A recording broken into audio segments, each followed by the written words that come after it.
नमस्कार दोस्तों, बहुत बहुत स्वागत है एग्जाम गुरुजी के डेली करंट अफेयर्स में। दिन सोमवार, तारीख 2 जनवरी।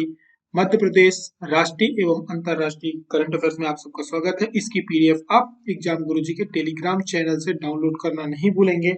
पीडीएफ वहां पर अपडेट कर दी जाती है। करंट अफेयर की शुरुआत करने से पहले आपको बता देते हैं कि यदि आप पटवारी या उसके साथ ग्रुप 2 के सब ग्रुप 4 की जो परीक्षाएं आयोजित होने वाली हैं, उनके यदि आप नोट्स परचेज करना चाह रहे हैं तो एग्जाम गुरुजी के प्लेटफॉर्म पे उपलब्ध है। लेकिन इनमें चल रहा है एक ऑफर, 996 रुपए के साथ आपको notes plus complete course, objective type questions, आपके प्रिंटेड नोट्स पहुंचेंगे भी, करंट अफेयर भी साथ में। ये सभी चीजों की पीडीएफ आपके एग्जाम गुरुजी ऐप में आपको उपलब्ध रहेगी। ये सब कुछ आपको 996 रुपए पे मिलेगा। आपको इसका डिलीवरी चार्ज किसी भी प्रकार का कोई अतिरिक्त शुल्क नहीं देना है।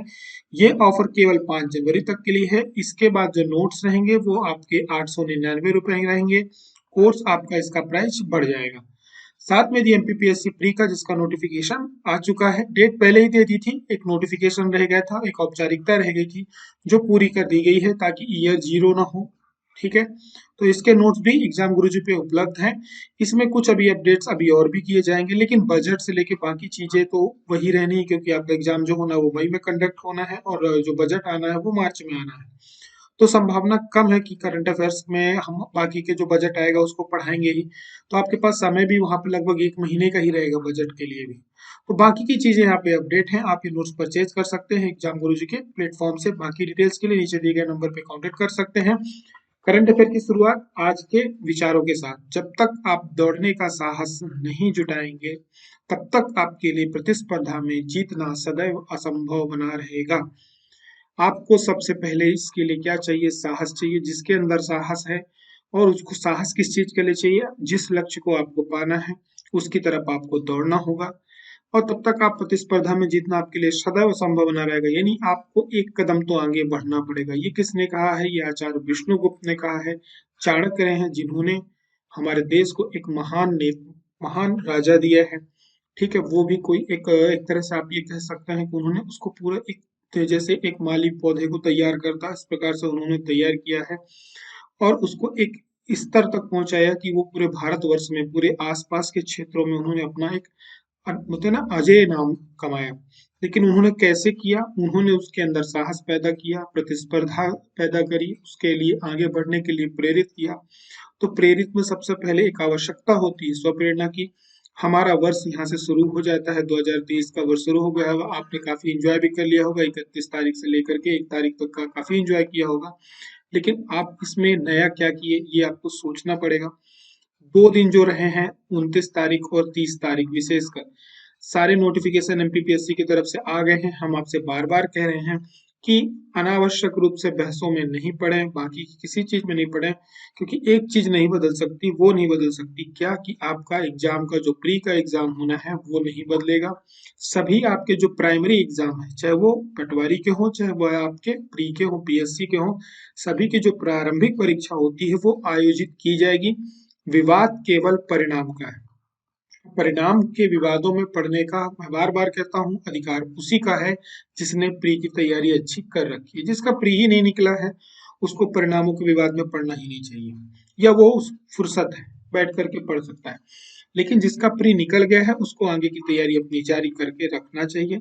नया वर्ष है, आप लोग आराम से बैठ करके अपनी पूरी एक योजना बना सकते हैं। इफरात समय है, उसके लिए आपको करना क्या होगा? उसके लिए आपको अपना साहस जुटाना होगा। कंपटीशन बहुत है, यदि माना जाए तो कम से कम 15 से 20 लाख बच्चे आसपास में, मतलब मिनिमम 15 लाख बच्चे फॉर्म भरेंगे। आपको उसके लिए कंपटीशन करना है, लेकिन आप सभी का सिलेबस सेम रहेगा, सभी के पास एक ही सिलेबस है। वहां तक पहुंचेगा कौन? जिसके अंदर साहस होगा और जो थोड़ा सा प्रतिस्पर्धा के लिए क्या कहते हैं अपना प्रयास करेगा, आगे बढ़ेगा। क्योंकि सिलेबस सबका सेम है और सबको जो लड़ना है आपको, वो सभी सीटों के लिए नहीं लड़ना। आपका कंपटीशन ये 15 लाख से नहीं है, ना ही आपका कंपटीशन पोस्टों से है। आपको कि आपको केवल एक पद चाहिए, उस पद के लिए सिलेबस सेम है। जिसका सिलेबस कंप्लीट है उसको ना तो 15 लाख दिखेंगे ना कोई दिखेगा, उसको सिर्फ दिखेगा कि मुझे ये पद चाहिए। उसके लिए कोई कंपटीशन नहीं है, उसको सिर्फ अपने काम से मतलब है। जिसने अपना काम पूरा कर लिया है उसको बाकी की चिंता करने की आवश्यकता नहीं है। मैंने आपसे बार बार कहा, मैं ऐसे बहुत से छात्रों को जानता हूं जो 2019 की, 20 की, तो हो चुकी है। 21 की सभी एग्जाम्स की लगातार प्रिपरेशन कर रहे हैं, चाहे किसी भी प्रकार की परिस्थिति रही हो। वो आज भी अपने 21 की मुख्य परीक्षा की तैयारी कर रहे हैं, 19 को भी साथ साथ में पढ़ रहे हैं कि यदि परीक्षा दोबारा आयोजित हो गई तो मेरी तैयारी क्या रहेगी। तो इसीलिए इसी प्रकार से आपको अपनी जो भी आने वाली परीक्षाएं हैं सभी के लिए तैयारी करनी है। और जनवरी से लेकर के अप्रैल तक का माह बेहतरीन साल है। ये दो लोगों के लिए साल है, एक तो जनता का चुनाव, आप लोगों का एक सबसे पहली बात कि आपकी परीक्षाएं हैं और जितनी तरीके से होनी है उसी प्रकार से सरकार की भी परीक्षा का वर्ष है ये। अब आपकी उसने स्टार्टिंग में आपको वैकेंसी दे दी है, वो आपकी परीक्षा ले रही है, इसके बाद नवंबर में उनकी परीक्षा है। तो दोनों लोगों की परीक्षाएं हैं और हमें सभी को मेहनत करनी है, लगना। रह गई बात एग्जाम गुरुजी की क्लासेस की, तो एमपीपीएससी के लिए करंट अफेयर्स एग्जाम गुरुजी आपको उपलब्ध कराएगा। पीएससी की टेस्ट सीरीज लॉन्च हो चुकी है प्री की। मुख्य परीक्षा की टेस्ट सीरीज भी हम जल्दी लॉन्च करेंगे। नोट्स को हम और भी नए तरीके से लेकर के आएंगे, लेकिन जो नोट्स हैं उनमें सिर्फ जो करंट के टॉपिक रहेंगे वही अपडेट होंगे। ये भी नोट्स अपडेटेड है, आप इनको परचेज कर सकते हैं। करंट अफेयर में आता रहता है, बाकी चीजें भी अपडेट कर सकते हैं। जल्द ही आपकी पटवारी की टेस्ट सीरीज भी 5 तारीख से प्रारंभ कर दी जाएगी। ज्यादा टेस्ट नहीं रखे जाएंगे। हमारा उद्देश्य यह है कि उस टेस्ट सीरीज में ज्यादा से ज्यादा बच्चे बैठे, एक कंपटीशन हमारा देना मुख्य उद्देश्य है। नोट्स पूरे हो चुके हैं। मंडे से इनकी डिस्पैचिंग स्टार्ट हो जाएगी। सैटरडे को उन लड़कों को भेज दिया गया जिन्होंने बच्चों ने पहले क्या कहते हैं ऑर्डर किया हुआ था। बाकी की डिटेल्स एग्जाम गुरुजी के करंट अफेयर्स के अलावा आपको जो नंबर दिए जाते हैं नीचे उनमें भी मिल जाएगी। बाकी मैं आपको अपडेट्स करता रहूंगा। तो शुरुआत करते हैं पिछले रिवीजन के साथ। तो पिछला हमने पढ़ा था कि भारत सरकार ने उड़द और तुअर के दालों पे, तुअर मतलब अरहर के मुक्त आयात कब तक के लिए बढ़ा दिया है, तो ये बढ़ा दिया है 2024 तक के लिए। भारत सरकार का जो केंद्रीय सतर्कता आयुक्त नियुक्त किया गया है, ये नियुक्त किया गया प्रवीण कुमार श्रीवास्तव को। हाल ही में एक शक्तिशाली जो बम चक्रवात है ये टकराया है अमेरिका से। ठंडी और गर्म हवाओं के बारे में मैंने आपको अभी बताया था। धनु यात्रा, कई जगह यात्रा भी मिलेगा, कई जगह आपको यात्रा भी मिलेगा, ये वहां पर बोली का फर्क हो जाता है। ये ओडिशा में मनाया जाता है। अंतरराष्ट्रीय जो प्रकृति हमारा आयुसीएन है, इन्होंने जो नई रेड लिस्ट जारी करी है उसमें भारत की 29 प्रजातियों को सम्मिलित किया गया। 2 प्रजातियां प्रमुख थी, उसके बारे में भी आपको डिटेल में हमने वहां पे बता दिया था। मध्य प्रदेश की बात करें तो जो तीर्थ दर्शन योजना है ये प्रारंभ की गई थी जून 2012 में। एक कमेंट आया था कि उन्होंने सितंबर पढ़ा हुआ है 12। ठीक है, दो चीजों को लेकर के रहता है। ये कंटेंट जो मैंने उठाया है मध्य प्रदेश शासन की वेबसाइट से उठाया है। उन्होंने एज इट इज डेट नहीं लिखी है कोई। यहाँ पे आपको थोड़ा सा बता दूं, जैसे उद्यम क्रांति योजना है। उद्यम क्रांति योजना, आप जब सरकार की वेबसाइट जाएंगे तो ये योजना 3 बार लॉन्च की गई है। देखिए, एक होती है घोषणा, दूसरी होती है लागू करने की घोषणा, तीसरी होती है कि नोटिफिकेशन गजट में जारी कर देना सरकार के द्वारा। तो हमारे लिए महत्वपूर्ण ये हो जाता है कि वो गजट में कब जारी की गई। लेकिन उत्तम क्रांति योजना का मैं आपको एग्जांपल दे रहा हूँ, ये 3 जगह 3 डेटों के साथ, तारीखों के साथ आपको मिलेगी। लागू किस दिन की गई ये महत्वपूर्ण होता है। तो अब क्या हो गया, विवादों से बचने के लिए जो आयोग है उसने नया तरीका अपनाया है कि वो लमसम ईयर दे देता है या मंथ दे देता है जब कोई योजना पुरानी हो जाती है या कुछ रहती है। तो तीर्थ दर्शन योजना का जो डाटा मिलता है वो जून 2012 का ही मिलता है। कई जगह सितंबर दिया है। सितंबर से प्रारंभ की गई थी कि जून से प्रारंभ की गई थी, इसके बारे में एक बार फिर से कई जगह डिटेल्स देखने के बाद, क्योंकि ये जो मुझे कंटेंट मिला है ये सरकार का जो एमपी इन्फो का वेबसाइट है वहां पे दिया हुआ है। सरकार की तीर्थ दर्शन योजना की बाकी डिटेल्स भी एक बार मैं चेक कर लेता हूँ, उसके बाद में आपको अगले जो करंट अफेयर होगा वहां पे मैं आपको बता दूंगा। कुपोषण की रोकथाम के लिए प्रदेश में सभी राशन दुकानों पर निम्न में से कौन सा चावल वितरित किया जाएगा? फोर्टिफाइड चावल वितरित किया जाएगा। इस चावल के बारे में आपको बताया था कि इसमें आयरन की मात्रा बढ़ाई जाती है, पेस्टिंग की जाती है। टूरिज्म बोर्ड द्वारा स्काई ड्राइविंग फेस्टिवल आयोजित किया जा रहा है, ये उज्जैन में किया जा रहा है। वन्य प्राणियों की मृत्यु होने पर सरकार अब जो आर्थिक सहायता देगी वो 8 लाख रुपए की देगी। मध्य प्रदेश में चीतों की संख्या 8 है, जितने चीते आए थे उतने ही हैं, ना बढ़े हैं ना घटे हैं अभी तक। शुरुआत करते हैं आज के करंट अफेयर्स की पहले प्रश्न के साथ। निम्न में से किसने हाल ही में इजराइल के प्रधानमंत्री के रूप में शपथ ली है? तो जाना पहचाना नाम है, हम लोगों को रट चुका था, बेंजामिन नेतन्याहू। और इन्होंने क्या है, इजराइल की 6वीं बार वहां के प्रधानमंत्री की शपथ ली है। और ये दक्षिणपंथी नेता माने जाते हैं, थोड़े से ज्यादा नेशनलिस्ट हैं, इसलिए ये ज्यादा चर्चाओं में भी रहते हैं। यदि बात करी जाए तो इजराइल के बारे में, तो यहाँ पे यहूदियों की जो जनसंख्या है 75% है। और इनका फिलिस्तीन के साथ जब विवाद हुआ था उसके बाद इसका विभाजन हुआ था और ये 1948 में अस्तित्व में आया था। भारत इसको अपना एक अभिन्न मित्र मानता है। फिलिस्तीन और जो यहूदियों का भाग है उसको इजराइल कहा जाता है। हमेशा विवादों में रहता है ये, लेकिन अपने आप में छोटा देश होने के बावजूद इनोवेशंस में बहुत ज्यादा आगे है, विशेषकर एग्रीकल्चर के मामले में और रक्षा के मामले में। एग्रीकल्चर के मामले में इसलिए आगे है क्योंकि इनके पास जमीन की कमी है, वो भी उर्वरक जमीन की बहुत कमी है। फिर भी दुनिया में इसका अपना नाम है इस देश का, सिर्फ किसकी वजह से, इनोवेशंस की वजह से, कि ये हवा में से पानी निकाल करके भी इन्होंने इतनी अच्छी टेक्निक विकसित करी है। वहीं रक्षा की बात इसलिए करी जाती है क्योंकि ये हमेशा युद्ध में घिरा रहता है।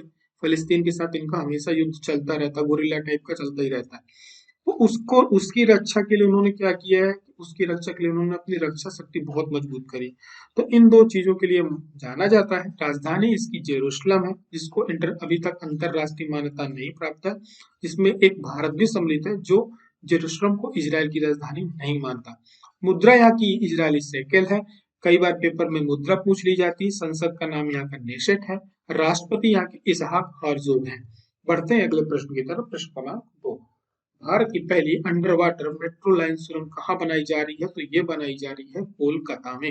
और अभी खबरों में इसलिए है क्योंकि ये उम्मीद की जा रही है कि अगले वर्ष मतलब इस वर्ष दिसंबर 2023 तक ये पूरी हो जाएगी। आपसे भी पूछा जाएगा कि किस नदी पर बनाई जा रही है, तो हुगली नदी पर बनाई जा रही है, जो पश्चिम बंगाल में है। देश की पहली अंडर वाटर मेट्रो है।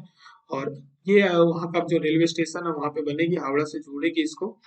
और हुगली में नदी के नीचे लगभग आधा किलोमीटर का लंबा ट्रैक रहेगा जहाँ पे चलेगी और 1 मिनट का समय कवर करेगी। आपको पानी के अंदर रहने वाली फीलिंग आएगी। और भारत की जो पहली मेट्रो है वो भी कहाँ चली थी? दमदम से टालीगंज तक चली थी, कोलकाता में शुरू की गई थी 1984 में। पहली अंडर वाटर मेट्रो भी वहां प्रारंभ हुई। बढ़ गए आगे की तरफ। प्रश्न क्रमांक 3 में मोबाइल ऐप प्रहरी, इसका संबंध किससे है? तो इसका संबंध है सीमा सुरक्षा बल से और बीएसएफ से। अभी हाल ही में क्या हुआ है कि हमारे के जो केंद्रीय गृह मंत्री हैं, जिसके अंतर्गत ये बल आता है, जितने भी सुरक्षा बल होते हैं वो गृह मंत्रालय के अंतर्गत आते हैं। तो अमित शाह ने इस ऐप को जारी किया है। इसका नाम रखा गया है प्रहरी। ये बीएसएफ सीमा सुरक्षा बल के लिए, उनकी सुविधाओं के लिए इसको चालू किया गया है। उनका सारा बायोडेटा होगा, उनकी जो भी जानकारियां होगी वो सेंट्रलाइज की जाएंगी। ठीक है, इसके माध्यम से वो अपनी इसकी जो लैब रहेगी, मुख्य लैब, वो नोएडा में रहेगी। ठीक है। अब बाकी भी इसमें सुरक्षा संबंधित चीजें रहेंगी। ड्रोन के माध्यम से जो जानकारियां पकड़ते हैं, तो क्या होता है, कई बार जानकारियों का ट्रांसमिशन काफी लेट होता है, सरकार तक उसको पहुंचने में जो उनका एक कम्युनिकेशन गैप बन जाता है। तो उन सब चीजों को इसमें आसान किया गया है। बात करी जाए तो बीएसएफ की कब स्थापना की गई थी, आपको इसका नाम याद रखना, प्रहरी है। किसका है? तो बीएसएफ का है। ठीक है, आप लोग कोस्ट गार्ड की तरफ नहीं चले जाएंगे क्योंकि हम लोग कई बार वहां पे कंफ्यूज हो जाते हैं। इसकी स्थापना 1 दिसंबर 1965 के आसपास की गई थी, दिसंबर 1965 को की गई थी। अभी इसने अपना स्थापना दिवस भी मनाया था, जब भारत पाकिस्तान का युद्ध हुआ था, उसके बाद इसकी स्थापना की गई थी। अब बाकी ये जो सीमा तैनात रहती है, ये ज्यादातर हमारी बांग्लादेश और पाकिस्तान की जो हमारी अंतरराष्ट्रीय सीमा है वहां पर इन्हें तैनात किया जाता है। और ये हमारी जो रक्षा पंक्ति होती है, इसको पहली पंक्ति के रूप में इसको जाना जाता है। और ये केंद्रीय गृह मंत्रालय के अधीन आता है। बढ़ते आगे की तरफ। रिमोट वोटिंग यानी आरवीएम एक सिंगल रिमोट पोलिंग बूथ से कितने निर्वाचन क्षेत्रों को संभाल सकती है? तो ये संभाल सकती है 72। अभी क्या हुआ है, निर्वाचन आयोग ने ऐसे लोगों के लिए जो अपने मूल स्थान पे नहीं रहते, ठीक है, उनके लिए एक नई नई तकनीक का विकास किया है। अभी ये मशीन चुनाव में इन्वॉल्व नहीं हुई है। इसे बनाया किसके सहयोग से गया है? इसको भारत इलेक्ट्रॉनिक लिमिटेड यानी बीईएल और electronics corporation of India limited यानी ईसीआईएल की सहायता से विकसित किया गया है। अभी इसको प्राइमरी स्टेज में जो हमारे देश की क्या कहते हैं प्रमुख पार्टियां हैं उनके बीच में रखा गया है। उस पर चर्चा होगी, परिचर्चा होगी, सुरक्षा से संबंधित सारी स्थितियों को समझा जाएगा कि ये किस प्रकार से काम करेगी। जब तक वो संतुष्ट नहीं होंगे तो चुनाव आयोग इस पे आगे नहीं बढ़ेगा। तो ये जो वर्तमान ईवीएम प्रणाली है उस पर आधारित है। अब इसमें ये रहेगा कि जो पोलिंग बूथ से अपने दूर होते हैं या अलग अलग शहरों में विशेषकर होते हैं, जैसे अब हम और आप हो गए, रहने वाले कहीं के लेकिन हम रह कहीं और रहे हैं, तो उनको इसमें सुविधा प्रदान की जाएगी।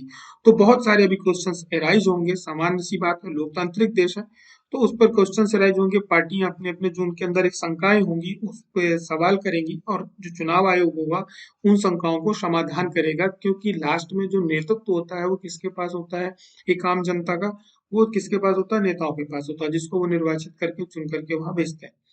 तो अभी इसको वहां पे रखा गया है। जल्दी इसके बारे में और भी अपडेट्स आती रहेंगी, हम उस पर जुड़े रहेंगे। फुटबॉलर खिलाड़ी है पेले जिनका हाल ही में निधन हुआ है। ये किस देश के खिलाड़ी थे? ये थे ब्राजील के खिलाड़ी। दुनिया में फुटबॉल का जाना पहचाना नाम था और हम सभी को इनके बारे में मालूम है। हमसे अक्सर दो लोगों के नाम पूछे जाते हैं कि ये किसका नाम है, एक तो मदर टेरेसा का, दूसरा पेले का। तो इनका नाम क्या था? इनका एक्चुअल जो नेम था वो एडसन अरेंटेस डो नसिमेंटो है। ठीक है, ये ब्राजील के रहने वाले थे। इनका जो जन्म हुआ था वहाँ ब्राजील में हुआ था। ट्रेस सर्किस में, रियो डी जेनेरियो के पास है, वहीं के आसपास हुआ था। और ये अपने फुटबॉल के लिए जाने जाते हैं। इन्होंने ब्राजील को लगातार क्या किया था? वर्ल्ड कप जितवाया था। 21 साल के कैरियर में इन्होंने 1363 प्रदर्शन, विश्व रिकॉर्ड 1281 गोल करने का इनको श्रेय दिया जाता है। और उनके देश के लिए उन्होंने 92 मैचों में 77 गोल किए थे। 3 बार विश्व कप जीतने वाले ये एकमात्र खिलाड़ी थे। 1958 में, 1962 में और 1970 में इन्होंने ट्रॉफी जीती थी।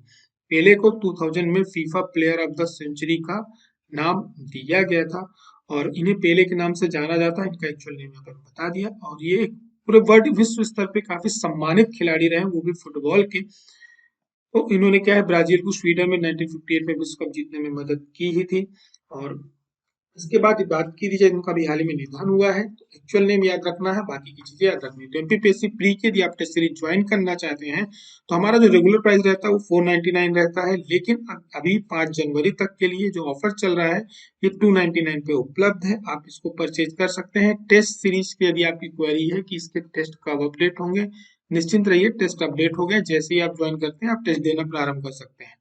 साथ में यदि आप पटवारी के केवल नोट्स परचेज करना चाहते हैं तो 799 में है। 8 जनवरी तक का ऑफर है। इसके बाद इसका जो प्राइस होगा वो 999 हो जाएगा। अभी हालांकि 996 में कोर्स के साथ ये नोट्स भी मिल रहे हैं, वो भी परचेज कर सकते हैं।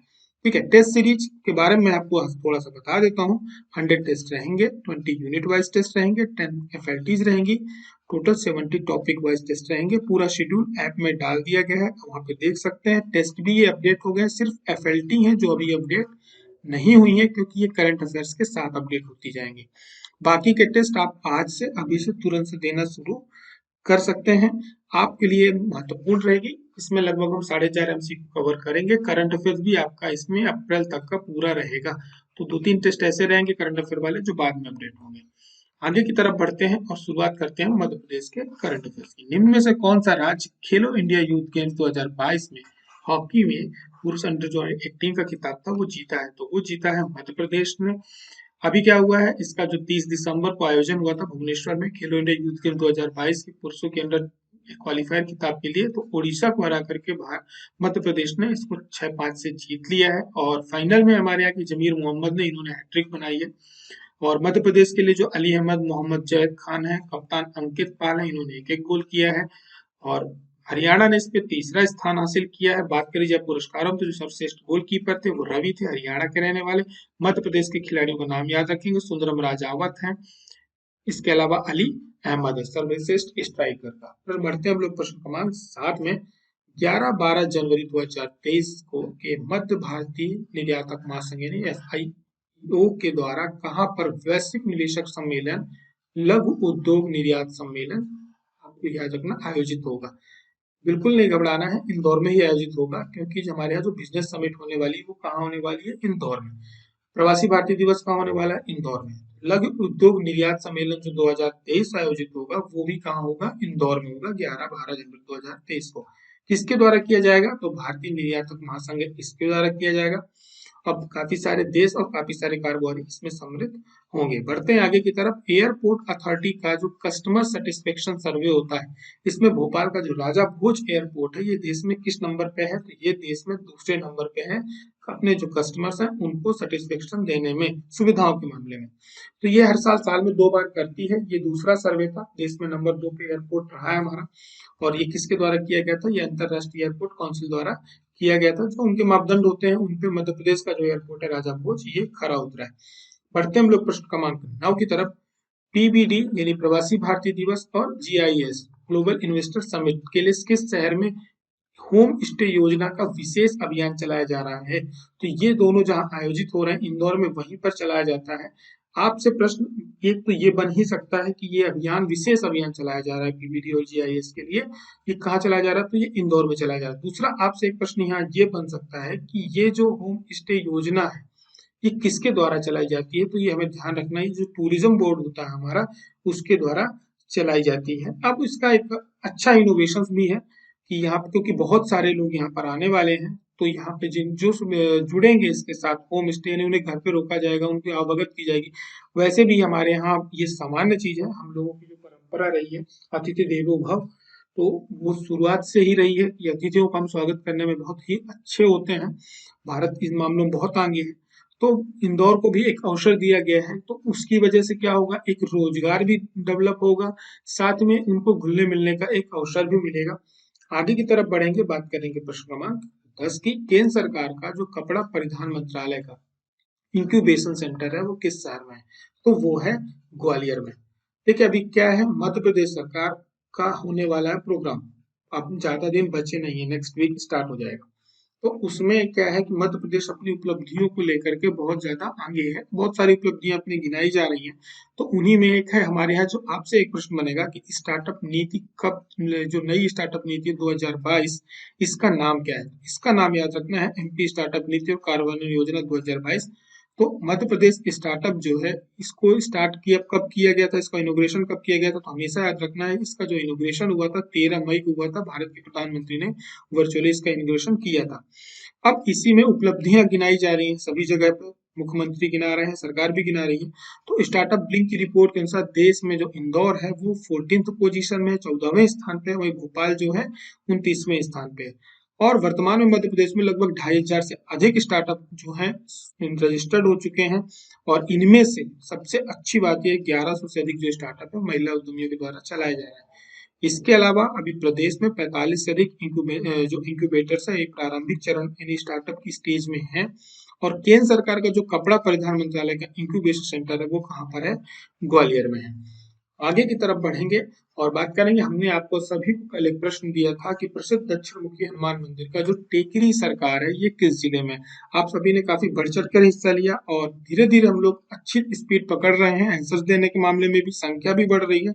और काफी सारे लोग जो चुपचाप करंट अफेयर देख के निकल जाते थे, उन्होंने शुरुआत भी कर दी है। तो मुझे ऐसा लगता है कि हर वर्ष हम लोग एक शपथ लेते हैं, एक शपथ ये भी लीजिए कि जो होमवर्क दिया जाता है उसमें हमें आंसर करना है, चाहे वह हमारा केवल एबीसीडी में करें या डिटेल्स दे सकते हैं तो वो दे। दूसरा कि जो भी हैं, जिन्हें भी एग्जाम गुरुजी हार्ड देता है, आपको उनके आंसर्स पढ़ने हैं। ये आप पढ़िए और बहुत गंभीरता से पढ़िए। आपको एक प्रश्न कितनी सारी जानकारियां दे देता है। हमने आपसे एक सामान्य सा प्रश्न पूछा था कि जो प्रसिद्ध दक्षिण मुखी हनुमान मंदिर टेकरी सरकार है ये किस जिले में स्थित है। साधारण सा उत्तर था, कोई भी दे सकता था कि ये गुना में है, बात यहाँ पर खत्म हो जाती। लेकिन यहाँ पर हमें कितनी सारी जानकारी जो हमारे मित्र हैं ये हमें देते हैं, आप इनको एक बार जरूर पढ़ा करिए। ये कहाँ पर है, ये गुना में है, ठीक है। इसके अलावा इसका प्राचीन नाम जो है, पूनम ने बताया है कि इसका प्राचीन नाम ईशागढ़ था, राघोगढ़ रियासत में आता है। पूर्व मुख्यमंत्री जो दिग्विजय सिंह है, इनकी जन्म स्थली है, ठीक है। नेशनल फर्टिलाइजर सेंटर है यहाँ पे, कंपनी है विजयपुर में है। चैनपुरा औद्योगिक केंद्र है, धनिया मंडी कुंभराज में है। सिंध नदी इसको दो भागों में बांटती है, भूपग्र वो भी है। साथ में धनुर्धर कर्ण की तपस्या स्थल भी रही है, महाभारत काल का है, ठीक है। अब हनुमान जी की जो प्रतिमा है उनके बारे में उन्होंने बताया है, दक्षिण मुखी हनुमान मंदिर के बारे में, ठीक है। तो रात में नाग नागिन पहरेदारी करते हैं, ये वहां पे कहते होंगे ऐसा। तो ये सारी डिटेल्स हमको एक क्वेश्चन पे 8 से 10 फैक्ट्स हमें मिल गए गुना के बारे में। तो कितनी सारी जानकारी हमें यहाँ बैठे बैठे मिल गई। तो आप इनके जो रहते हैं डिटेल्स रहती है जरूर पढ़ा करें, जिन्हें हार्ड देता विशेषकर एग्जाम गुरुजी। और उनको एक बार धन्यवाद के लिए लाइक जरूर करना है। और ये प्रक्रिया धीरे धीरे आगे बढ़ रही है और अच्छा लगता है कि आप सभी अपने मित्रों को जो इस पे आंसर्स अच्छे लिखते हैं आप लाइक करके उन्हें प्रोत्साहित करते हैं, क्योंकि हमने उनसे ज्ञान लिया है तो उन्हें हमें धन्यवाद प्रेषित करना, ये हमारी नैतिक जिम्मेदारी बन जाती है। तो आप करंट अफेयर्स लाइक करें ना करें, मैं उसके लिए नहीं बोल रहा हूँ, लेकिन जिनके भी आंसर्स आप पढ़ते हैं, डिटेल्स पढ़ते हैं, उनको जरूर लाइक किया करें, उनको धन्यवाद जरूर बोला करें। और क्योंकि कहीं ना कहीं कल आप हो सकता है एग्जाम दे रहे हैं और आपसे पूछ लिया जाए, ऐसा प्रश्न मिला जो आपने उनकी डिटेल्स में पढ़ा है, तब आप कहाँ ढूंढेंगे कि मैंने कहाँ पढ़ा था। तो आपको एक संतुष्टि का भाव भी रहेगा और टकराएंगे। करंट अफेयर की जो संपूर्ण क्लासेस हैं 2022 की, ये शुरुआत हो जाएंगी। 3 तारीख को आपकी पहली क्लास होने वाली है, जो कि राष्ट्रीय अंतरराष्ट्रीय खेल पुरस्कारों से संबंधित है। तो लाइव रहेंगे, इस क्लास को आप नोटिफिकेशन ऑन कर देंगे ताकि क्लास लाइव हो तो आपके पास उसकी इंफॉर्मेशन आ जाए। इससे जुड़े हुए यदि आपके कुछ सुझाव हैं तो वो आप मुझे कल तक दे सकते हैं।